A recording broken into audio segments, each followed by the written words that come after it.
Capítulo 18. Los predicadores necesitan las oraciones del pueblo.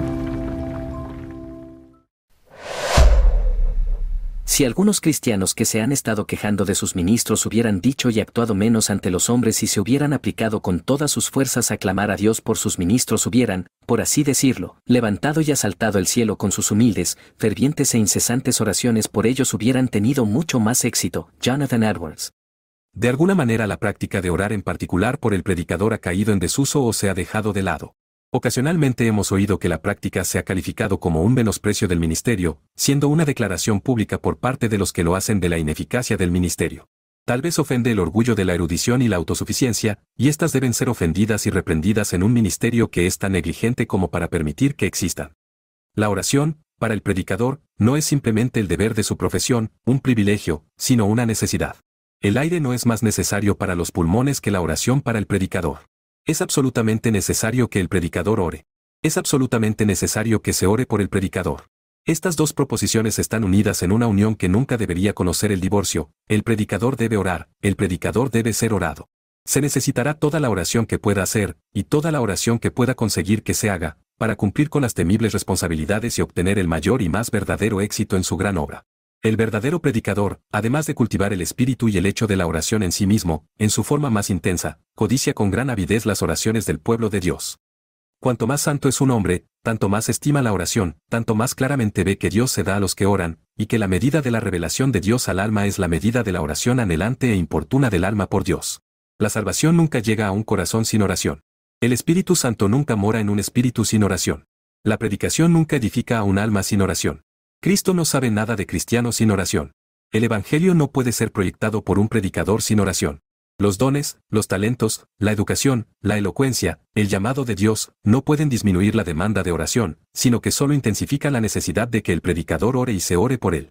Cuanto más se abran los ojos del predicador a la naturaleza, responsabilidad y dificultades de su obra, tanto más verá, y si es un verdadero predicador, tanto más sentirá, la necesidad de orar, no solo la creciente exigencia de orar él mismo, sino de pedir a otros que le ayuden con sus oraciones. Pablo es un ejemplo de esto. Si algún hombre podía proyectar el Evangelio a fuerza personal, de poder cerebral, de cultura, de gracia personal, de la comisión apostólica de Dios, del llamado extraordinario de Dios, ese hombre era Pablo. Que el predicador debe ser un hombre dado a la oración, Pablo es un ejemplo eminente. Que el verdadero predicador apostólico debe contar con las oraciones de otras buenas personas para dar a su ministerio toda su cuota de éxito, Pablo es un ejemplo preeminente. Pide, codicia, suplica de manera apasionada la ayuda de todos los santos de Dios. Sabía que en el ámbito espiritual, como en cualquier otro, en la unión está la fuerza, que la concentración y agregación de fe, deseo y oración aumentaba el volumen de la fuerza espiritual hasta hacerla abrumadora e irresistible en su poder. Unidades de oración combinadas, como gotas de agua, hacen un océano que desafía la resistencia. Así Pablo, con su clara y plena aprehensión de la dinámica espiritual, determinó hacer su ministerio tan impresionante, tan eterno, tan irresistible como el océano, reuniendo todas las unidades dispersas de oración y precipitándolas sobre su ministerio. No puede encontrarse la solución de la preeminencia de Pablo en trabajos y resultados, y de su impresión en la iglesia y en el mundo, en este hecho de que fue capaz de centrar en sí mismo y en su ministerio más oración que otros. A sus hermanos de Roma escribió: Ahora os ruego, hermanos, por el Señor Jesucristo y por el amor del Espíritu, que os esforcéis conmigo en orar a Dios por mí. A los Efesios les dice: orando en todo tiempo con toda oración y súplica en el Espíritu, y velando en ello con toda perseverancia y súplica por todos los santos, y por mí, para que me sea dada palabra, a fin de que pueda abrir con denuedo mi boca para dar a conocer el misterio del Evangelio.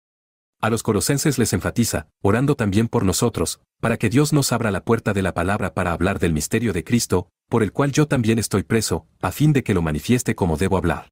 A los tesalonicenses les dice tajante, enérgicamente: hermanos, rogad por nosotros. Pablo pide a la iglesia de Corinto que le ayude, vosotros también colaborando con la oración por nosotros. Esto debía ser parte de su trabajo. Debían echar mano de la ayuda de la oración.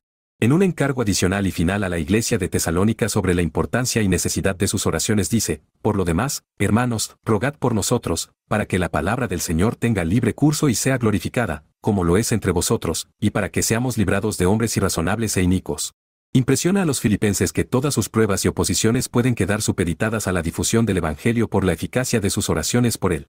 Filemón debía prepararle un alojamiento, pues por la oración de Filemón Pablo iba a ser su huésped. La actitud de Pablo en esta cuestión ilustra su humildad y su profunda percepción de las fuerzas espirituales que proyectan el Evangelio. Más que esto, enseña una lección para todos los tiempos, que si Pablo dependía tanto de las oraciones de los santos de Dios para dar éxito a su ministerio, cuanto mayor es la necesidad de que las oraciones de los santos de Dios se centren en el ministerio de hoy. Pablo no sintió que esta petición urgente de oración fuera a rebajar su dignidad, disminuir su influencia o depreciar su piedad. ¿Y si así fuera? Que perdiera su dignidad, que destruyera su influencia, que mancillara su reputación, debía contar con sus oraciones.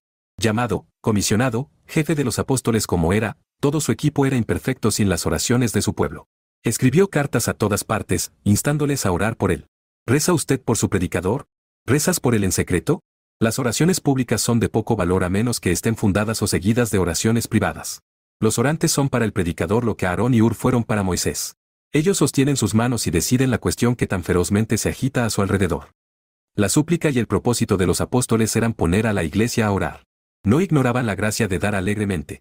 No ignoraban el lugar que la actividad y el trabajo religiosos ocupaban en la vida espiritual, pero ni uno ni todos ellos, en la estimación apostólica o en la urgencia, podían compararse en absoluto en necesidad e importancia con la oración.